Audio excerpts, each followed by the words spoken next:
बहुत समय पहले की बात है। एक सुंदर झील के किनारे दो हंस रहते थे। झील में साफ पानी और चारों तरफ हरियाली थी। उसी झील में एक कछुआ भी रहता था।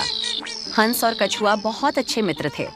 वे तीनों दिन भर साथ खेलते और बातें करते थे। उनकी दोस्ती बहुत गहरी थी। एक दिन झील का पानी सूखने लगा। अब उन्हें रहने के लिए नई जगह ढूंढनी पड़ी। हंसों ने सोचा कि उन्हें उड़कर दूसरी झील में जाना चाहिए, लेकिन कछुआ तो उड़ नहीं सकता था, इसलिए कछुआ उदास हो गया। हंसों ने कछुए को सांत्वना दी और कहा, चिंता मत करो, हम तुम्हें भी अपने साथ ले चलेंगे। हंसों ने एक उपाय सोचा। उन्होंने एक लंबी लकड़ी ढूंढी और कछुए से कहा, तुम इस लकड़ी को अपने मुंह से पकड़ लो और हम इस लकड़ी के दोनों सिरों को पकड़कर उड़ेंगे। लेकिन ध्यान रहे, तुम्हें रास्ते में कुछ भी बोलना नहीं है, नहीं तो तुम गिर जाओगे।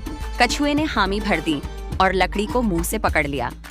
हंसों ने लकड़ी के दोनों सिरों को पकड़कर उड़ान भरी। रास्ते में लोग आसमान में उड़ते कछुए को देखकर आश्चर्यचकित हो गए। वे तरह तरह की बातें करने लगे। कछुए को उनकी बातें सुनकर गुस्सा आ गया और उसने कुछ बोलने के लिए मुंह खोला, लेकिन जैसे ही उसने मुंह खोला, वह लकड़ी छोड़ बैठा और सीधा नीचे जमीन पर गिर पड़ा। दोनों हंस कछुए के पास पहुंचे, लेकिन तब तक बहुत देर हो चुकी थी। कछुआ अपनी गलती समझ गया, पर अब कुछ नहीं हो सकता था। हंसों ने दुखी होकर कहा, कभी कभी चुप रहना ही सबसे अच्छा होता है। शिक्षा: मुसीबत के समय धैर्य और संयम रखना बहुत जरूरी है।